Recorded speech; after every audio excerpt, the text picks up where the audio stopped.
तो देखो बच्चों, आज हम पढ़ेंगे बैंकिंग का क्वेश्चन चैप्टर 3 मुद्रा का वर्गीकरण क्लासिफिकेशन ऑफ मनी, जिसमें बताया गया है कि वर्तमान में विश्व में सभी लेन देन मुद्रा के माध्यम से होते हैं, किंतु विभिन्न देशों में भिन्न भिन्न आकार प्रकार और रूप रंग की मुद्राएं प्रयोग की जा रही हैं।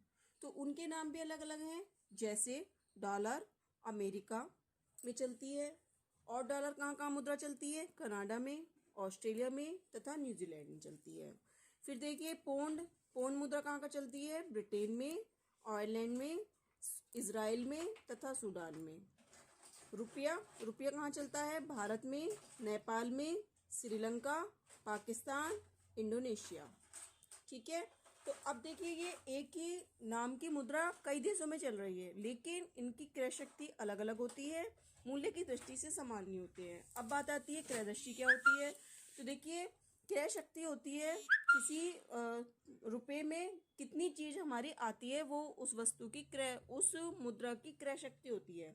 जैसे अगर मैं कहूँ कि हमारे भारत में 10 रुपए में 2 पेन मिलते हैं, तो ये जरूरी नहीं कि वो श्रीलंका में या पाकिस्तान में भी 2 मिलते हो सकता है वहाँ एक ही पेन मिलता हो सकता है वहाँ 4 पेन मिलते हो। तो यानी 10 रुपए में एक स्थान पर एक देश में आ रहे हैं 4 पेन, एक देश में आ रहे हैं 3 पेन, और एक देश में आ रहे हैं 2 पेन, और एक देश में आ रहा है एक ही पेन। तो ये हो गई उस मुद्रा की क्रय शक्ति।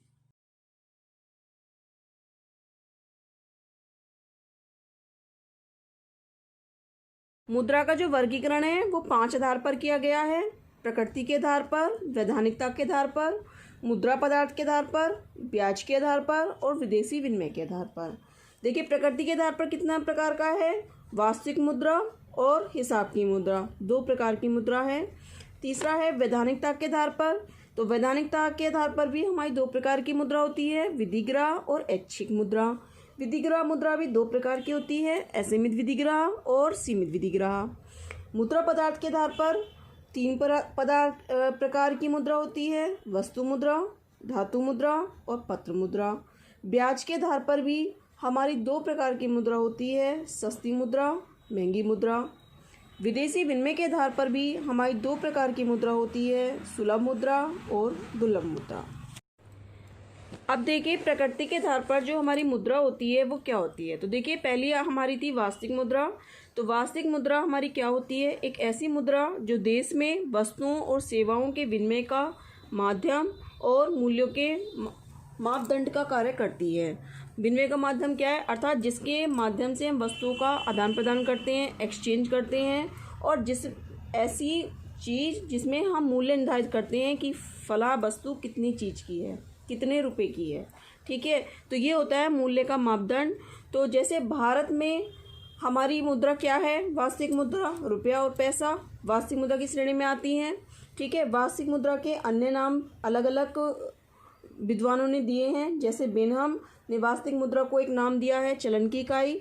उसी प्रकार से एक सेलिंग मैन विद्वान हुए हैं जिन्होंने वास्तविक मुद्रा को मुख्य मुद्रा या वास्तविक मुद्रा का नाम दिया है। ठीक है, अब आती है हमारी प्रकृति के आधार पर जो दूसरा है हिसाब की मुद्रा।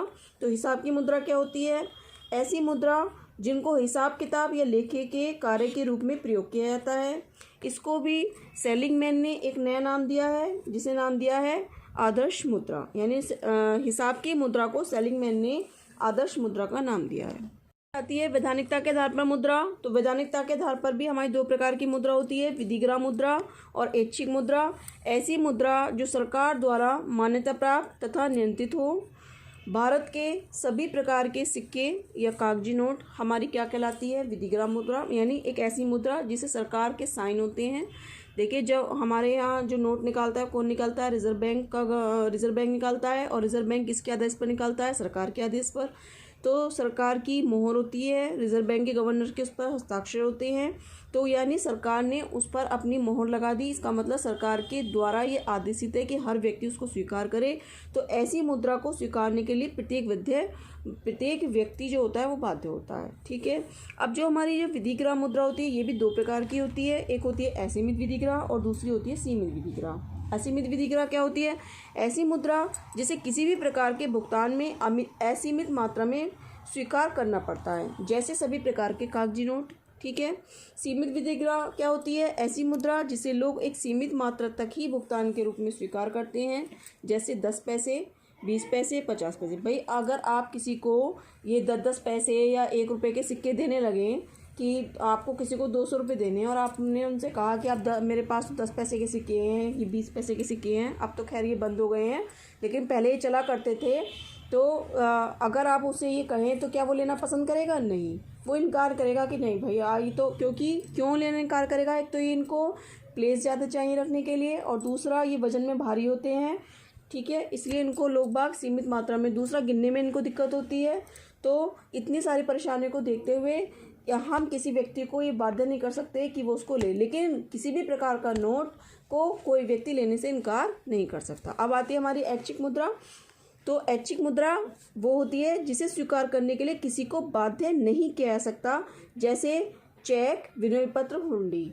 क्योंकि देखो अगर आप किसी व्यक्ति को चेक के माध्यम से पेमेंट देते हैं तो वो मना कर सकता है, वो कहेगा नहीं मुझे तो चेक के माध्यम से पेमेंट नहीं चाहिए, मुझे आप कैश दीजिए। तो ये तो है ऐच्छिक मुद्रा, ठीक है। असीमित विधिग्रह वो होती है जिसे कोई व्यक्ति लेने से इनकार ना कर सके, और सीमित विधिग्रह वो होती है जो सीमित मात्रा में स्वीकार करे। जैसे भाई जो मैंने सिक्के बताए थे, वो कहेगा नहीं भाई इतने तो नहीं ले सकता, हाँ 50 रुपये तक की तो मुझे खरीद दे दो, बाकी तुम मुझे रुपये दे दो।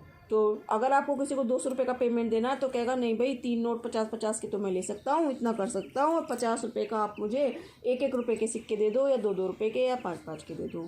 तो ये वो सीमित मात्रा, तो यानी सीमित विधिग्रह, जिसे सीमित मात्रा में ले वो सीमित विधिग्रह, जिसे असीमित मात्रा में ले यानी लेने से इनकार ना कर सके वो असीमित विधिग्रह, और जो व्यक्ति की इच्छा पर निर्भर करेगा कि वो उससे पेमेंट लेगा या नहीं लेगा, जैसे चेक, विनिमय पत्र और हुंडी।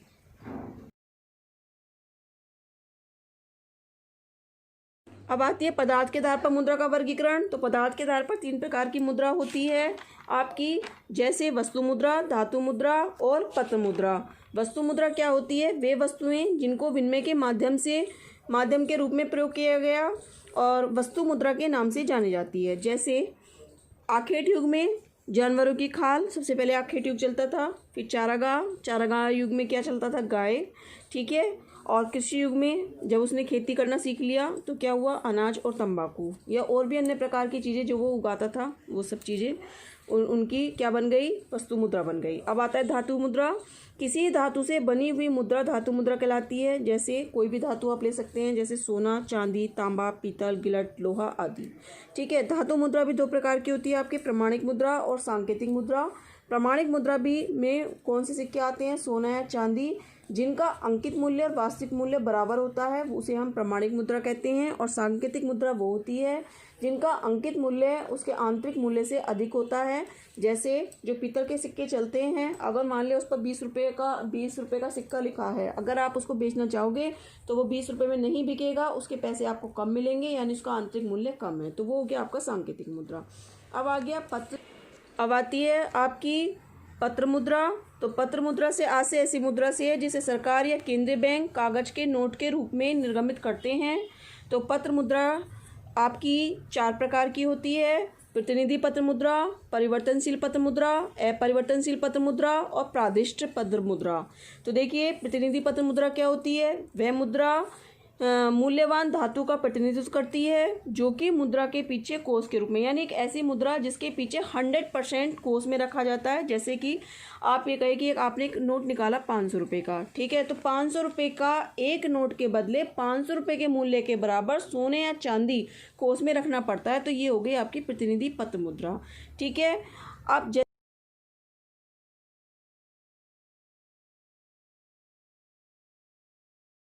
अब देखिए एक आती है हमारी परिवर्तनीय मुद्रा। ऐसी मुद्रा जिसे बहुमूल्य धातुओं सोना एवं चांदी का 100% कोष में न रखकर बल्कि कुछ मात्रा में सोना व चांदी कोष में रखा जाता है, ठीक है।